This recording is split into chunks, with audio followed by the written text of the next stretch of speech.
Cordial saludo a las personas que sintonizan este canal. Como siempre, un placer saludarles. Aquí les habla Ivo Hernández. Y venimos con más libros y más reseñas de libros.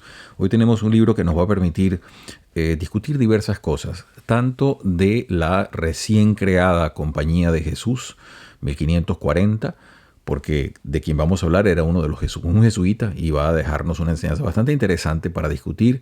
Nos va a permitir también hablar un poquito de ese convulso y difícil siglo XVII, o XVII, si lo quiere ver así, de España. Y vamos a ver una cantidad de pormenores en una obra que ha sido ampliamente difundida y traducida como una especie de compendio de sabiduría común. Así lo pretendió su autor, como una especie de arte de la prudencia, como lo llamó. Y lo tenemos acá, fíjense ustedes. Baltasar Gracián. Aquí, esta edición de Penguin que tengo acá es muy económica, por eso la pude adquirir. Yo he tenido este libro en otras ediciones, pero esta es bastante económica, por eso la recomiendo. Además está bastante bien hecha, de manera que no se pierde nada. Claro, recuerde usted que hay que actualizar un poco el idioma. Esto fue escrito hace aproximadamente unos 400 años, de manera que el idioma ha tenido algunos cambios, pero tenemos dos obras aquí, El Discreto y El Oráculo, Manual y Arte de Prudencia, de Baltasar Gracián. Nosotros nos vamos a ocupar de la segunda, es decir, del oráculo que usted está viendo acá. Y vamos a través de este texto a entrar en diversos detalles, y si podemos llegar a leer alguno de los puntos sería excelente. Entonces, fíjense, lo primero que hay que hablar es sobre el sujeto. Baltasar Gracián nace en 1601 y muere en 1658. Copié las dos fechas para tenerlas a mano porque eso nos va a permitir un bosquejo muy claro de diversos factores. Primero, de la España que le toca vivir. Si usted hace memoria sobre el momento histórico que él vive y que le toca, él va a transitar el periplo vital de dos monarcas importantes, Felipe III y Felipe IV. Ya él muere durante el reinado de Felipe IV, que va a ser relativamente largo. Allí vamos a estudiar diversas cosas. El siglo XVII va a ser para España un siglo de decadencia, ya de venirse a menos, sobre todo en relación a lo que fue. El siglo XVI pudiera decirse que fue un siglo mayormente de poder español. España logró una preponderancia militar, una preponderancia económica, una preponderancia cultural importantísima a nivel continental, a nivel mundial. Llegó a tener papas españoles, llegó a tener, en fin, una cantidad de factores de poder en cuanto al diagrama de fuerzas de ese momento que la hacían notoria. No va a ser así el siglo XVII. El siglo XVII, recuérdense que es el siglo donde sucede la famosa Guerra de los 30 años, 1618-1648, termina con la Paz de Westfalia, firmada en la ciudad de Münster, muy cerca de donde les hablo.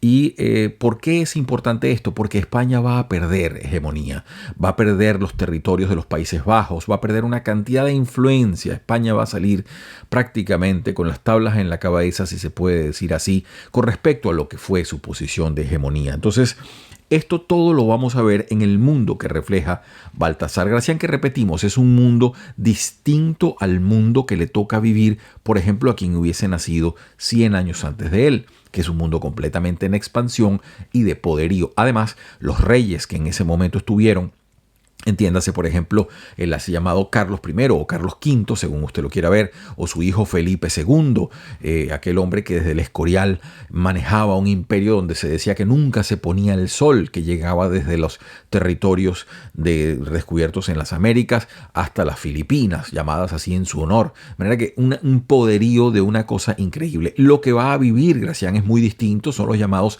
Austrias menores, es decir, unos sujetos de muchísimo menor talento, de muchísima menor valía y de mucha menor comprensión política. Además, va a ser aquí notorio en términos políticos y geopolíticos, una figura que tenía anterioridad, había existido antes, pero no con la notoriedad, con la figuración que llegó a tener. Es la figura del valido. Esa es una figura poco comentada dentro de la política europea, no es propia solamente de España, sino que son esos sujetos que llegan a convertirse como en especie de confidente o mano derecha del monarca.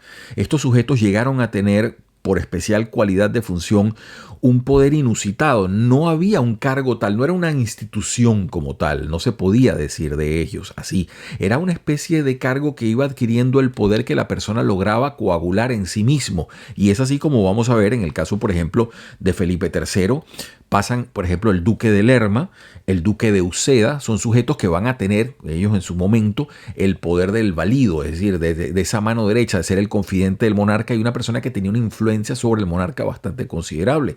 El caso de Felipe IV más notorio aún, porque él al comienzo, Felipe IV asume en 1621 y ahí entonces entra Baltasar de Zúñiga como valido, pero Baltasar de Zúñiga se muere al año siguiente y entonces viene a acompañar a Felipe IV desde 1622 hasta el fin de su mandato. En 1665 el famoso conde duque de Olivares, un sujeto que va a tener por su carisma, por su capacidad, una influencia enorme en ese periodo ya de decadencia española. Repetimos, de aquel gran imperio que estábamos hablando en el siglo XVI, vamos viendo cómo todo se viene a menos.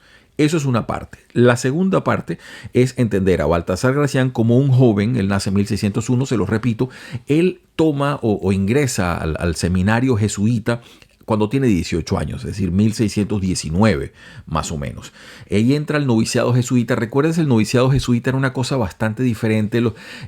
La Compañía de Jesús había sido creada más o menos en 1540 y aunque la creó Íñigo de Loyola, un sujeto que después en Francia le ponen el nombre de Ignacio, Íñigo siendo su nombre vasco, aquí hay varias cosas interesantes. Esa Compañía de Jesús empezó a tener una cantidad de transformaciones internas en cuanto a que para qué se hizo. Es una compañía muy particular. Ahí hay figuras muy carismáticas como por ejemplo Nadal. Hay otros sujetos que empiezan a transformar y la Compañía de Jesús se convierte en una especie de ariete de luego la contrarreforma. No usualmente así desde el comienzo pensada, pero sí después adquirida. Y además empiezan a tener, junto con las monjas ursulinas, una cantidad de influencia en la enseñanza. Ellos se apropian de la enseñanza, sobre todo para tener acceso a las clases mercantiles, a las clases que necesitaban difusión de conocimiento. Y ahí entonces el poderío de los jesuitas empieza a afianzarse. Eso va a ser turbulento y van a tener luego en 1700 y tanto enormes problemas con el papado. En fin, no va a ser una historia fácil la de los jesuitas, pero este sujeto, Baltasar Gracián, se presenta como uno de ellos. ¿Y en qué podemos diagnosticar a Baltasar Gracián como el clásico heredero de esa nueva formación que se planteaba dentro de la Compañía de Jesús? Como un sujeto que va a venir dentro de la tradición escolástica, pero también va a tener una especie de culto por la fronesis. Esos son gente que leía a Aristóteles bastante detalladamente, se leían a Tomás de Aquino, por supuesto, y entonces empezaban a darse cuenta de la aplicabilidad de ciertos conocimientos. Y Baltasar Gracián nos va a presentar mucho eso. Este oráculo tiene ya en su título una cantidad de significantes que van a ser para el iniciado, para el conocedor de la materia, mucho más profundos que quien los lee superficialmente. Cuando usted lee aquí, fíjense el título, ¿no? Él dice aquí, oráculo manual y arte de prudencia. La prudencia es una condición o una virtud del espíritu. Usted no hace una tecné, hablándolo en griego, usted no hace tecnología o arte de la prudencia fácilmente. Lo que él está proponiendo es precisamente eso, una fronesis, es decir, una extracción de un conocimiento y volviéndolo práctico para poderlo usar. Y entonces entender que la prudencia a usted le puede llevar a un posible éxito de las cosas. Todo esto está implícito en la idea de Gracián. Es decir, Gracián es cualquier cosa menos un improvisado. Es un sujeto que piensa mucho lo que dice, piensa las cosas con detalle y además no las publicaba jamás en su nombre. Las publicaba en el nombre de su hermano, Lorenzo Gracián. Se sabe hoy en día claramente cuáles obras pertenecen a su autoría, pero él tanto cuidaba mucho su imagen como miembro de la Compañía de Jesús como la cuidaba respecto a los censores. Entonces probaba suerte de esa manera y muchas de estas obras llegaron a tener alguna resonancia importante en su tiempo y mucha resonancia después posterior. Este hombre ha sido profusamente citado, por ejemplo, por el filósofo alemán Schopenhauer, que tradujo esta obra. Schopenhauer desde pequeñito hablaba italiano, aprendió español por su propia cuenta y esta obra la tradujo, e incluso en una librería común alemana hoy en día usted puede adquirir la traducción del manual de Gracián de Schopenhauer, quien lo citaba con muchísimo cariño y lo decía mi querido Gracián, lo citaba así con muchísima afabilidad y se refería a él con esos epítetos de afecto. Nietzsche que luego escribe un libro. Schopenhauer, como educador, por supuesto, que le heredó esa afición por Gracián. Entonces, podemos ver cómo este hombre, con su cultura, con su sapiencia y con su arte de la prudencia, repetimos, la prudencia como arte, como algo que usted puede ejercitar, llegar a dominar, como una fronesis, repetimos, como un conocimiento de lo práctico que se puede llegar a aprender con H, entonces se presenta así. Les digo más, que no quiero, anoté algunos puntitos que no quería que se me quedaran. Si usted se lee el texto, el texto tiene 300 aforismos breves que él desarrolla en un párrafo. Él lo pone en la primera parte como la gran enseñanza y luego desarrolla qué es lo que él quiere decir con ello. Ya les vamos a dar algunos ejemplos. Pero fíjense, hay temas que se repiten permanentemente y que revelan esa génesis escolástica, ese aristotelismo, ese tomismo allí inmanente que está y que se percibe de un sujeto bastante formado. Por ejemplo, él habla mucho siempre de la ocasión. Para Gracián, las cosas tienen solo capacidad de ser cuando son presentadas en la ocasión prudente. Esto nos lleva al concepto de kairos. Es un concepto muy importante para los griegos porque ellos decían que una verdad, para poderse difundir, para poder tener capacidad y potencia, tenía que ser presentada en el momento adecuado. De allí que Gracián nos hable de la ocasión. Las cosas fuera de ocasión se pierden, se diluyen, no tienen resonancia. Eso va a ser un tema basal que va a ser repetido en muchos de los puntos que él presenta en su manual y oráculo. Entonces, ese es uno. Otro es genio e ingenio. Muy importante esto. Genio lo llama él como la capacidad, por supuesto, que usted puede adquirir mediante formación e inteligencia, pero ingenio es la capacidad que nuevamente nos lleva a la ocasión, saber cuándo puede utilizarla, cuándo puede hacer mayor provecho de ese pivote que le puede catapultar hacia una situación más conveniente. De manera que esa dualidad de genio e ingenio la presenta Gracián siempre a lo largo del texto. Otras cosas que yo anoté aquí que son pequeñas verdades que se van repitiendo a lo largo del texto, ¿no? Porque repetimos, son 300 puntos, algunos son cortos, pero varias obsesiones están allí permanentemente dentro del texto. Una es ser hombre de espera, es decir, de la paciencia. Vuelve nuevamente aquella variable independiente de saber esperar la ocasión, de no apresurarse o no demorarse demasiado, sino entender eso, ser hombre de espera y saber el momento de las situaciones. Dice también nunca exagerar. Eso para él es uno de los motos repetitivos. Jamás exagerar. Quien exagera una cosa, sea porque la aumente o porque la disminuya, la invalida, la incapacita, le quita sustancia. Eso para él también es uno de los tratados inmanentes. De manera que usted puede darse con esto un disfrute al leer este tipo de textos que pueden ser para muchos textos de cabecera. No todo el mundo lo ha querido. Lo ha leído mucha gente, pero fíjense, por ejemplo, acá en el texto que tengo, esta edición que les presenté es de Ignacio Díez Fernández, quien hace el comentario. Y el señor Díez Fernández pone, por ejemplo, una cita que tenía que hacerlo, que es el famoso poema de Jorge Luis Borges, que se llama Baltasar Gracián, ¿no? Y él dice lo siguiente, cito justamente la parte que él anotó, y dice aquí Borges, que era seguramente, pues Borges fue un gran lector de Quevedo, del siglo de oro, y por ende de Gracián, que ya es esa última parte con Lope de Vega, esos últimos grandes estertores de ese gran poderío en la cultura española. Y dice así, laberintos, retruécanos, emblemas, helada y laboriosa nadería, fue para este jesuita la poesía, reducida por él a estratagemas. No hubo música en su alma, solo un vano herbario de metáforas y argucias y la veneración de las astucias y el desdén de lo humano y sobrehumano. ¿Qué sucedió cuando el inexorable sol de Dios, la verdad, mostró su fuego? Quizá la luz de Dios lo dejó ciego en mitad de la gloria interminable. Sé de otra conclusión. Dado a sus temas minúsculos, Gracián no vio la gloria y sigue resolviendo en la memoria laberintos, retruécanos, emblemas. Es el poema de Borges, una cosa muy bien lograda, muy bien hecha, pero que revela pues que había menos cariño de parte de Borges que el que pudiera tener, por ejemplo, Schopenhauer. Borges también un gran lector de Schopenhauer, de manera que todos los vértices le conducían a conocer bien la obra de Gracián. Paso ya a citarle algunos puntos para no exagerar demasiado en la presentación del texto.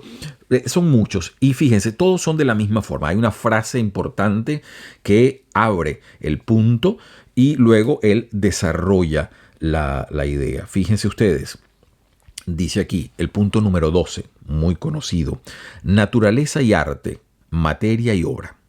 Así es, así comienza. Y luego dice: no hay belleza sin ayuda, ni perfección que no dé en bárbara sin el realce del artificio. A lo malo socorre y a lo bueno perfecciona. Déjanos comúnmente a lo mejor la naturaleza, acojámonos al arte.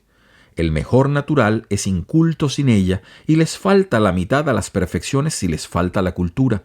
Todo hombre sabe a tosco sin el artificio, y ha menester pulirse en todo orden de perfección.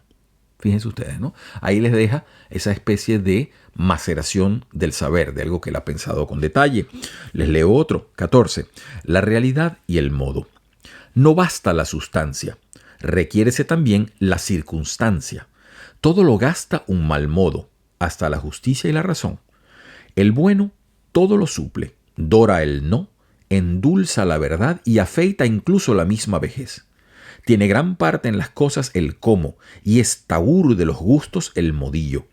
Un bel portarse es la gala del vivir. Desempeña singularmente en todo un buen término. Ven ustedes allí la sabiduría de este hombre que, repetimos, él está tratando de hacer tecné de lo que es una fronesia, es decir, de un conocimiento práctico. Él está tratando de enseñarle a la gente las bondades de siempre la ocasión, de saber contenerse, de saber controlarse, todas esas cosas. Uno puede, para quien tenga alguna astucia y conocimiento, puede intuir que hay algo también de los ejercicios espirituales de Ignacio de Loyola allí, en esa autoobservación permanente. Todo ello trasluce en la obra de Gracián. Sigo leyéndoles algunos puntitos más. Algunos son muy famosos. Ustedes seguramente habrán escuchado uno por allí, más famoso u otro. Dice acá el punto 66, que es muy famoso. Dice: atención a que le salgan bien las cosas. Algunos ponen más la mira en el rigor de la dirección que en la felicidad del conseguir intento, pero más prepondera siempre el descrédito de la infelicidad que el abono de la diligencia. El que vence no necesita dar satisfacciones. No perciben los más la puntualidad de las circunstancias, sino los buenos o los ruines sucesos. Y así nunca se pierde reputación cuando se consigue el intento. Todo lo dora un buen fin, aunque lo desmientan los desaciertos de los medios, que es arte ir contra el arte cuando no se puede de otro modo conseguir la dicha de salir bien. Bueno, y aquí tienen ustedes en muchas palabras, en mucho barroco expresivo, simplemente aquello de que el fin justifica los medios. Y se ve que este jesuita estaba claro también en ese sentido. Y uno puede ver, repetimos, cosas que hay que leerlas a veces, en parte por lo artificioso y pomposo que logra en la expresión, y a veces porque el significado es bastante directo, pero está revestido de mucha meditación. Cultura y aliño, el punto 87. Nace bárbaro el hombre, redímese de bestia cultivándose. Hace personas la cultura, y más cuanto es mayor. En fe de ella pudo Grecia llamar bárbaro a todo el restante universo. Es muy tosca la ignorancia, no hay cosa que más cultive que el saber. Pero aún la misma sabiduría fue grosera si es desaliñada. No solo ha de ser aliñado el entender, también el querer y más el conversar. Hállanse hombres naturalmente aliñados, de gala interior y exterior, en concepto y palabras, en los arreos del cuerpo, que son como la corteza, y en las prendas del alma, que son el fruto. Otros hay, al contrario, tan groseros que todas sus cosas, y tal vez eminencias, las deslucieron con un intolerable y bárbaro desaseo. Pues ahí puede ver usted, para disfrute de cómo este señor veía las cosas. Muy interesante siempre, al menos para mí me parece, y creo que muchas personas pueden compartir eso, ver la delicadeza de observación de tantos y tantos puntos que van tratando los diversos artes y conocimientos humanos. Les leo ya uno de los finales que es muy conocido: vivir a la ocasión. Dice lo siguiente: el gobernar, el discurrir, todo ha de ser al caso. Querer cuando se puede, que la sazón y el tiempo a nadie aguardan. No vaya por generalidades en el vivir, si ya no fuere en favor de la virtud, ni intime leyes precisas al querer, que habrá de beber mañana del agua que desprecia hoy. Hay algunos tan paradójicamente impertinentes que pretenden que todas las circunstancias del acierto se ajusten a sus manías, y no al contrario. Mas el sabio sabe que el norte de la prudencia consiste en portarse según la ocasión. Ahí vemos pues esa loa a la astucia que presenta Gracián. Este es el texto que les he presentado. El oráculo, manual y arte de la prudencia. Se lee realmente de un tirón la primera vez, pero usted lo va a leer y a releer seguramente muchas veces. Si tiene acceso a él, está ampliamente recomendado como uno de esos textos donde se ve la cultura de esa España gigantesca que produjo el siglo de oro, de esa España gigantesca que produjo tanto conocimiento y que además produjo actores de la contrarreforma, como fueron estos jesuitas, como fueron las personas que escribieron, así como él, este tipo de oráculos. Por cierto, y haciendo ya una breve memoria, no está España exenta, los hay en otros idiomas, pero no está España exenta. Hay otro texto que pudiéramos incluso glosar acá, un poco más antiguo, un par de siglos anterior, que es el conde Lucanor, donde se presentan estas especies de conversaciones entre el conde y uno de sus sirvientes, y hay siempre una especie de moraleja luego de una pequeña anécdota. No es exacto el calco a lo que hace Gracián acá. Gracián es mucho más específico en lo que quiere enseñar, pero sí existe esta forma de crear manuales de comportamiento o de buen comportamiento que ayudarían tanto al buen gobierno como a los buenos ciudadanos. Un placer estar como siempre con ustedes. Aquí Hugo Hernández les habla. Venimos con más libros y más reseñas de libros. Si esto le gustó o de alguna manera le inspira algo, por favor márquelo, esté pendiente que venimos con más textos. Tenemos por acá varios esperando salir y esperamos pues comentarlos y discutirlos, que todo esto nos hace la vida siempre mucho más agradable y mucho más llevadera. Es el deseo desde acá que pasen todos ustedes entonces una muy feliz semana.